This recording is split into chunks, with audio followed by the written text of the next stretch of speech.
Student, welcome to all of you in our YouTube channel Future Doctor Classes। देखो बेटा, last class में हमने asexual type of reproductions के कुछ type किए थे, जिसमें हमारा डिस्कशन मल्टीपल फिजन्स पे चला हुआ था।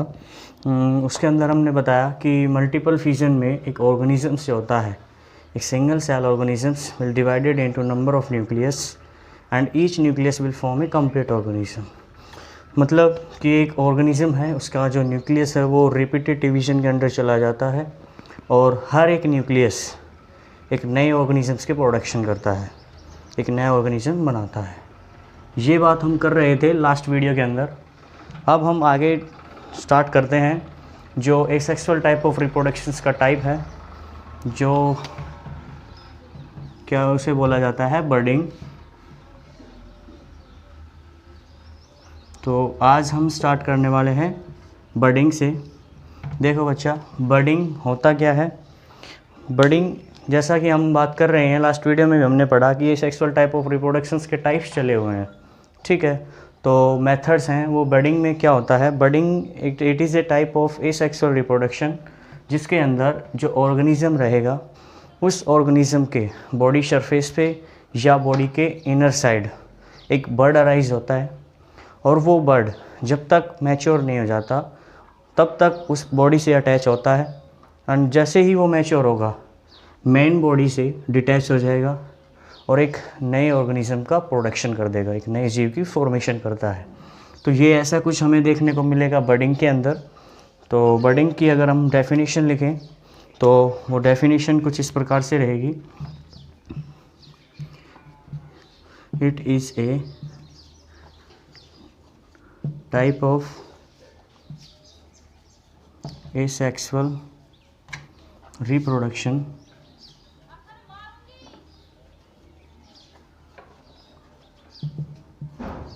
in which a bird will arise on main parent body and after some time it will remove from it and make a complete organism। ठीक है बच्चा, ये रहेगा बर्डिंग के अंदर, यानी कि it is a type of asexual reproduction in which a bird will arise on main parent body and after some time it will remove from it. जो बर्ड अराइज हुआ था वो थोड़े समय के बाद इससे रिमूव हो जाएगा and make a complete organisms, और एक कंप्लीट ऑर्गेनिज्म की फॉर्मेशन कर देता है। ठीक है, ये डेफिनेशन थी बर्डिंग की। इसके बारे में आगे हम डिस्कस करने वाले हैं बर्डिंग के टाइप्स कौन से होते हैं, मल्टी सेलुलर ऑर्गेनिजम्स में कौन सा बर्डिंग होगा, और इस यूनिसेलुलर ऑर्गेनिजम्स के अंदर बर्डिंग को क्या बोलते हैं, या फिर which type of budding will be occur in unicellular organisms. तो वो चीज़ें हम नेक्स्ट स्लाइड में डिस्कस करने वाले हैं। अभी इसको रिमूव करते हैं, फिर आगे बढ़ते हैं। देखो बेटा, बात कर लेते हैं बर्डिंग की यूनिसेलुलर में। इन case of unicellular,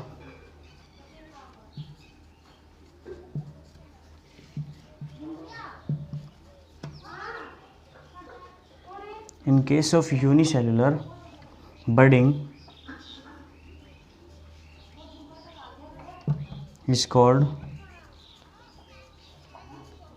torulation।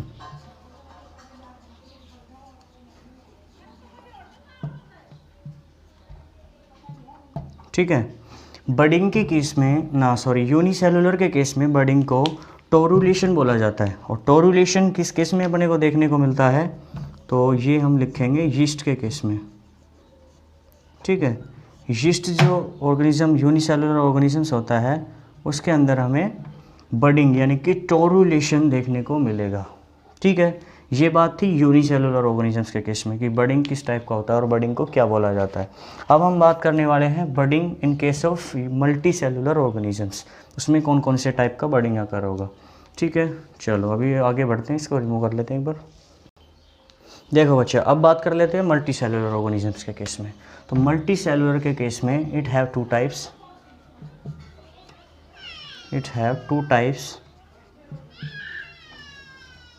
two types in case of multicellular organisms.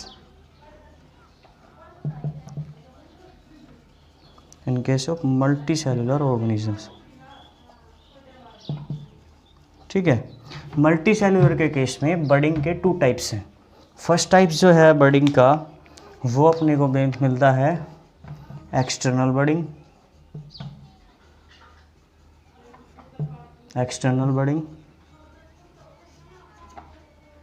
ठीक है। एंड सेकंड है internal budding.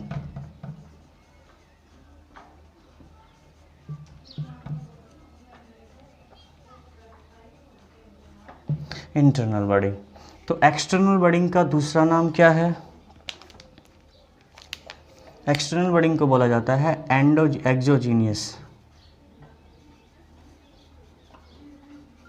Exogenous budding, and internal budding को बोलते हैं एंडोजीनियस। ठीक है बेटा। मल्टी सेलुलर के केस में बडिंग 2 टाइप्स का होता है, external budding and internal budding. तो एक्सटर्नल बडिंग क्या होता है, इसके केस में क्या होगा, और इंटरनल बडिंग के केस में क्या होता है, वो अब हम डिस्कस करते हैं 1 बाय 1 करके। तब तक मैं इसको रिमूव करता हूँ, फिर आगे बढ़ते हैं नेक्स्ट स्लाइड पर। तो अब हम बात कर लेते हैं एंडोजीनियस, या फिर फर्स्ट कर लेते हैं एक्सोजीनियस से स्टार्ट करते हैं।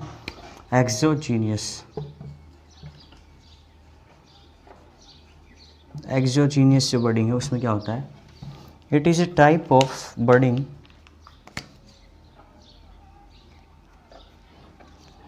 क्या है, it is a type of budding in which bud will arise on the surface of main plant body या फिर main parent. It is a type of budding,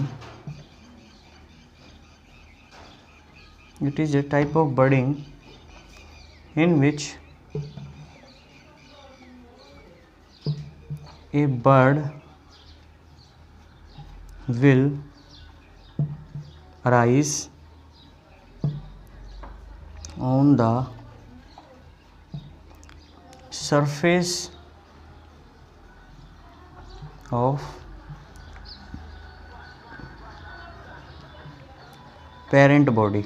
ठीक है, पेरेंट्स बॉडी के सरफेस पे एक बर्ड अराइज होगा, वो आएगा अपना एक्सोजीनियस बडिंग के केस में। ठीक है, एक्सोजीनियस का मतलब यहाँ पे यही है, एक्सो का मतलब एक्सटर्नल, ठीक है, यानी कि बाहर की साइड, बाहर। मान लो ये एक हाइड्रा का डायग्राम है, ठीक है, जो एक सिंगल पेरेंट्स है इसके अंदर, यहाँ एक बर्ड अराइज होता है। ठीक है, ये बर्ड धीरे धीरे ग्रो करेगा, मैच्योर होगा, यानी कि bird will arise on the external side, यानी कि सरफेस ऑफ पेरेंट्स। ठीक है, पेरेंट के सरफेस पे एक बर्ड अराइज होगा, और थोड़े से समय के बाद जैसे ही ये मैच्योर होगा तो ये बर्ड यहाँ से डिटैच होकर के एक नया ऑर्गेनिज्म बना देगा। ठीक है, न्यू ऑर्गेनिज्म। ये होता है बडिंग के केस में, यानी कि एक्सटर्नल है तो ये जो बर्ड है ये बाहर मिलेगा देखने को, यानी कि बॉडी सरफेस के आउटर साइड।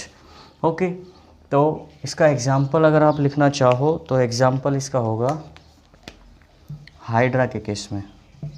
ठीक है, हाइड्रा में एक्सटर्नल बडिंग हमें देखने को मिलेगा, यानी कि एक्सोजीनियस। ओके, समझ में आया? आई होप आ गया होगा। चलो फिर आगे मूव करते हैं, एक बार इसको रिमूव कर लेते हैं। ठीक है बच्चा, नेक्स्ट टाइप इसका आता है एंडोजीनियस। क्या आता है? Endogenous.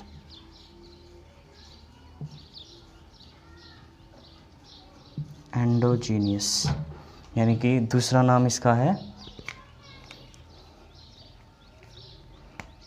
Internal budding, internal budding. इसकी डेफिनेशन क्या लिखेंगे? It is also a type of, it is also a type of budding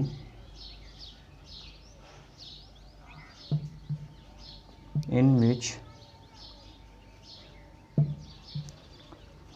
bud will arise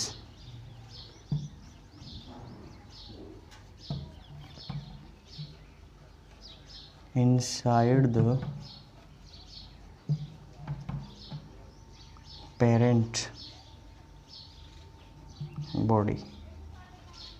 ठीक है, इस केस में क्या होगा, जो बड अराइज हो रहा था एक्सटर्नल बडिंग के अंदर बॉडी सरफेस पे होता था बाहर की साइड, लेकिन यहाँ क्या होगा एंडोजीनियस में, जो bud will be arise inside the parent body, parent body के अंदर के साइड जो बड है वो अराइज होता है।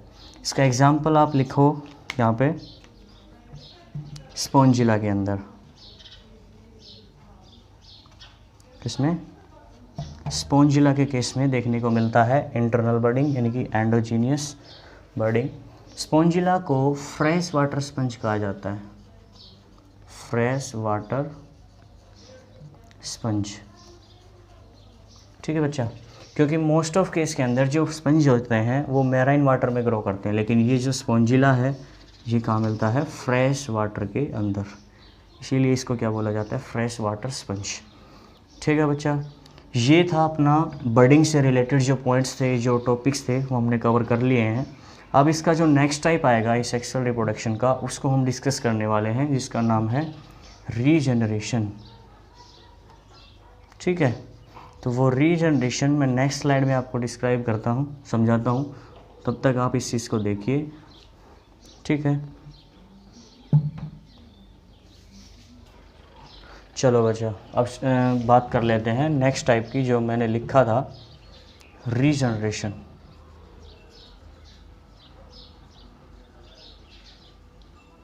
रीजनरेशन के बारे में देखो भाई, रीजनरेशन में क्या होगा, ये भी एसेक्सुअल टाइप ऑफ रिप्रोडक्शन का टाइप है, जैसा कि आपको पता है। रीजनरेशन में क्या होता है, जैसे कि इस वर्ड से इंडिकेट होता है यहाँ पे, रीजनरेट मतलब रीअपीयर, रीअपीयर मतलब फिर से, यानी कि दोबारा। ठीक है, दोबारा से मतलब फिर से किसी ऑर्गन्स का, किसी टिश्यू का, ठीक है, दोबारा से रीअपीयर होना, दोबारा से रीफॉर्मेशन होना,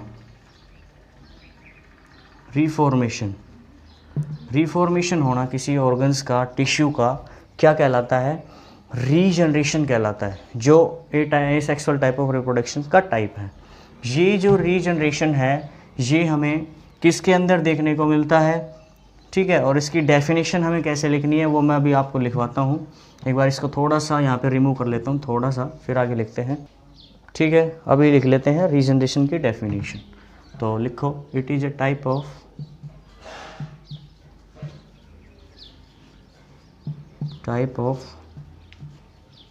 asexual reproduction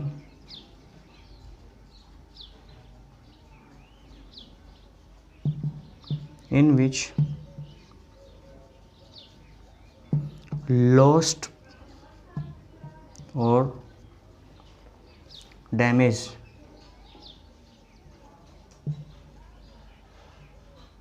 part of body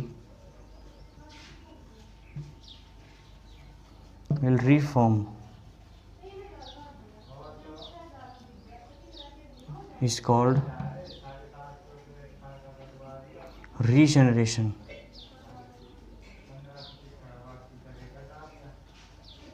ठीक है, क्या कहलाता है, रीजनरेशन कहलाता है। रीजनरेशन आ गया होगा आई होप समझ में। It is a type of asexual reproduction in which lost और damage part of body will reformed is called regeneration. ठीक है, किसी भी ऑर्गेनिजम्स के अंदर अगर कोई बॉडी पार्ट लॉस हो जाता है या डैमेज हो जाती है कुछ टिश्यूज़, उनका रीफॉर्म्ड होना, दोबारा से बनना, क्या कहलाता है, रीजनरेशन कहलाता है। ये जो रीजनरेशन प्रोसेस है इसका जो एग्जाम्पल है वो हमें देखने को मिलता है इन केस ऑफ वॉल लिजार्ड के केस में। ठीक है, वॉल लिजार्ड, ठीक है, वॉल लिजार्ड में भी मिलता है, स्पंज में भी मिलता है, प्लानेरिया में भी मिलता है। ठीक है, इन केस ऑफ हाइड्रा के अंदर भी मिलता है। ठीक है, तो ये इसी के अंदर एग्जाम्पल हैं जो रीजनरेशन को शो करते हैं, रीजनरेशन इनके अंदर फॉलो होता है। तो ये इसके एग्जाम्पल से। अब इनके अंदर जैसे रीजनरेशन है इसको भी कुछ पार्ट्स के अंदर डिवाइडेड किया गया है, जो 3 पार्ट्स हैं। उन फर्स्ट पार्ट्स का नाम है एपिमॉर्फोसिस, एपिमॉर्फोसिस। सेकंड है रिपेरेटिव रीजनरेशन,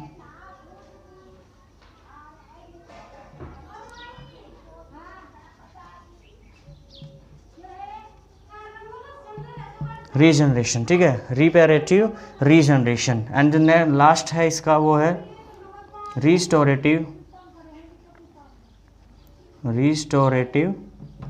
रीजनरेशन।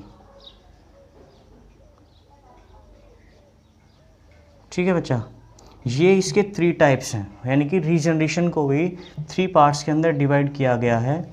एपिमॉर्फोसिस के अंदर क्या होता है, लिमिटेड रीजनरेशन होता है, लिमिटेड, कुछ एक लिमिटेशंस, यानी कि लिमिटेड फॉर्म में उसके अंदर रिप्लेसमेंट होगा, चाहिए सेल्स का, या रिफॉर्मेशन होगा। रिपेरेटिव के अंदर होता है डैमेज टिश्यू का रिपेयर, दोबारा से बनती है, डैमेज टिश्यू की फॉर्मेशन होती है, डैमेज सेल्स की फॉर्मेशन होती है दोबारा से, वो आता है रिपेरेटिव रीजनरेशन के अंदर। एंड देन लास्ट वन जो था रिस्टोरेटिव रीजनरेशन के अंदर, इसके अंदर आता है रिफॉर्मेशन ऑफ सम ऑर्गन्स या फिर body parts, some body parts. ठीक है, ये जो रीजनरेशन है बच्चा, regeneration in case of human को में भी देखने को मिलता है।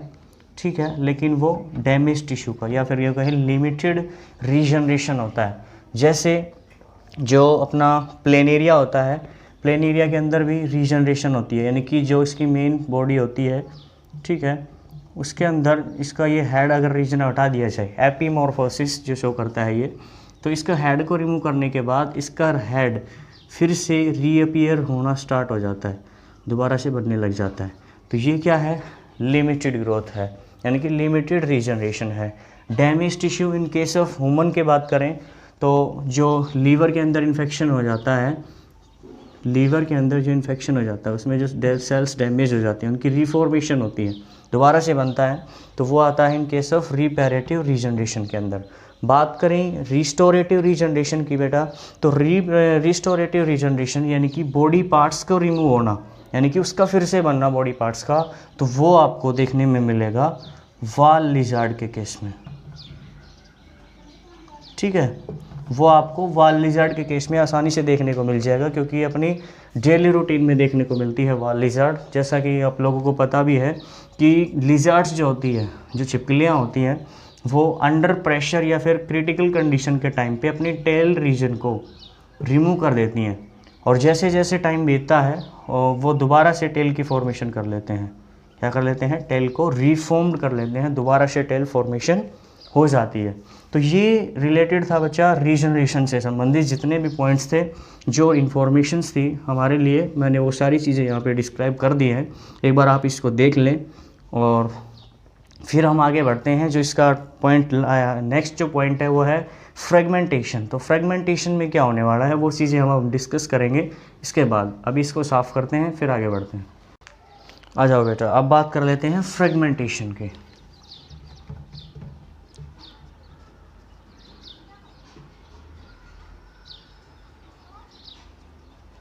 Fragmentation type of asexual reproduction. Fragmentation जैसा इसका नाम यहाँ पे इंडिकेट कर रहा है, फ्रेगमेंट यानी कि पार्ट्स के अंदर डिवाइडेड होगा, पार्ट्स को फ्रेगमेंट्स बोलते हैं। ठीक है, ये जो मेन बॉडी रहेगी, मेन पेरेंट्स जो बॉडी रहेगी फ्रेगमेंटेशन के अंदर, उसमें main parents body will be divided into number of parts के अंदर डिवाइड हो जाती है। ठीक है, मान लो ये कोई मेन बॉडी है पेरेंट्स की, और ये पार्ट्स के अंदर डिवाइड हो गया, नंबर ऑफ पार्ट्स के अंदर। ये body divided into number of parts and each parts will make a complete organism. ये मेन पार्ट जो है, एक पार्ट जो है इसका, जो फ्रेगमेंट्स है, वो एक कंप्लीट ऑर्गेनिज्म की फॉर्मेशन कर देगा। एक कंप्लीट ऑर्गेनिज्म बना देगा। एक पार्ट्स जो इसका नंबर ऑफ पार्ट्स में डिवाइड हुआ है, उनमें से हर एक पार्ट यानी कि ईच पार्ट जो है वो एक कंप्लीट ऑर्गेनिज्म की फॉर्मेशन करता है। ये अपने को देखने को मिलता है स्पायरोगायरा के अंदर, स्पायरोगायरा, ठीक है। थोड़ा बहुत हमें देखने को मिल जाता है हाइड्रा में भी, स्पंज में भी मिलता है, ठीक है। तो मेनली इसको डिनोट किया गया है स्पायरोगायरा के अंदर, जो बुक में आपको एग्जांपल मिलेगा स्पायरोगायरा, ठीक है। बाकी ये हाइड्रा और स्पंज में भी देखने को मिल जाता है फ्रेगमेंटेशन। तो एक बार इसकी डेफिनेशन लिख लेते हैं। मैं अभी थोड़ा रिमूव करके इसको स्पेस बना लेता हूँ, फिर आगे, ठीक है बच्चा। अब इसकी डेफिनेशन एक बार लिख लेते हैं। तो it is a type of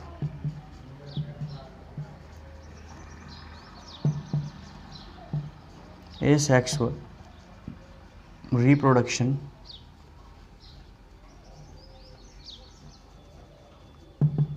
in which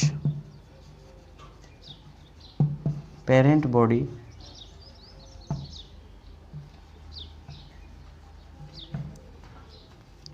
will divide into number of fragment and each fragment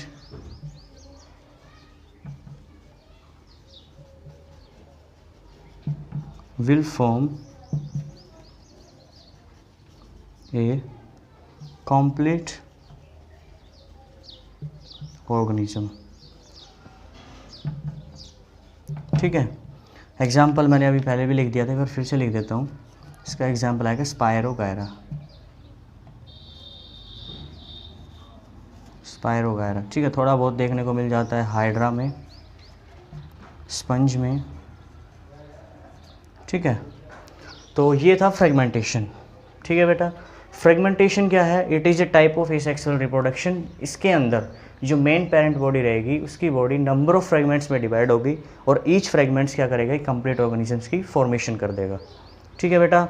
आज की वीडियो में इतना ही। आप पीछे का जो रिवाइज करते रहिए, पढ़ते रहिए। बुक से कोई डाउट होता है तो मेरे से कांटेक्ट में रहना, व्हाट्सएप पे छोड़ दें या फिर कमेंट सेक्शंस में डाल दें, ठीक है बेटा। Thank you, have a nice day.